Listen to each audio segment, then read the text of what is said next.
MG is hardly what you call a mainstream manufacturer, with a varied history that's had its fair share of ups and downs. But revitalised towards the end of the noughties, MG now offers two cars in the market, the MG3 Super Mini and this, the MG6. Offering a large hatchback bordering on saloon body style, the MG6 was launched back in 2011, and although it's not been around for that long, it's actually evolved quite rapidly over its short lifespan, with improvements to its interior quality, efficiency and performance. But a car this size can't avoid competition from well-established models like the Skoda Octavia and Vauxhall Insignia, so it'll be interesting to see how this one compares. Now, the first word that comes to mind when you sit inside is dark, as the cheap black plastic seemed to cast a shadow over the entire cabin. And in fact, our camera guy actually had a hard time exposing for this shot due to how black everything was. Even the likes of the climate control readout has a strange frosted glass effect to it, almost makes you want to rub your eyes when you're looking at it. The layout of buttons isn't great either, there's far too many toggles and switches to get your head around. Reminds me a bit of the previous generation Vauxhall Insignia in fact. It does tick some essential boxes when it comes to kit though, as every model comes with aircon, USB connectivity, LED daytime running lights and even heated seats. Go for the flagship TL trim that we've got and you get the likes of leather upholstery, dual zone climate control, a reversing camera, although picture quality isn't great, and a 7-inch touchscreen. This has great graphics but tricky functionality. Apart from that, the seating position is really comfortable and you've got absolutely loads of headroom, but visibility isn't up to much, especially when it comes to rear visibility. Comfort in the rear is absolutely great, there's no two ways about it, and I'd certainly be happy spending a long journey back here. The only slight gripe, however, is that if you are 6 foot, this slanting C-pillar may intrude on headroom a bit.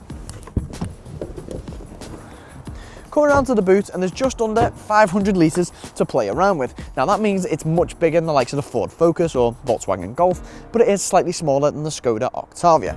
But fold these seats down and there's up to 1,379 litres to play around with.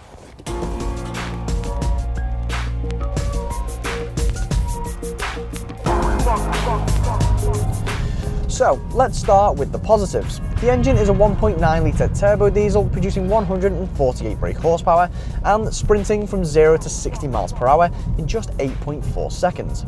Put your foot down and there's plenty of power on tap, but you do have to push through a bit of turbo lag first. The diesel also claims to return an average of around 60 miles per gallon and CO2 stands at 119 grams per kilometre. The MG6's steering isn't going to set your world alight, but it does offer enough feel to actually let you have a bit of fun with it, with the right amount of weight in at the right speeds and decent feedback. The suspension is slightly on the firm side, especially when you go over potholes, but all in all, it's pretty good at dealing with anything you're going to throw at it. Now, onto a few things that bug me about the MG6. The 6-speed manual gearbox is smooth enough, but when you go into 5th and 6th gear, it gets really notchy. And when you're at lower speeds, it can be difficult to feel your way through the gears as well, as the first gear ratio is very short and, well, you can never really find a gear to suit. This isn't a problem though at higher speeds. Refinement's a problem as well, as you get a lot of road and engine noise at higher speeds, certainly not great for motorway driving, and a few other things that bug me, and these may be picky. The writing for the cruise control on the steering wheel is incredibly hard to see, impossible to see at night, trust me, and well, the indicator sounds overtly loud.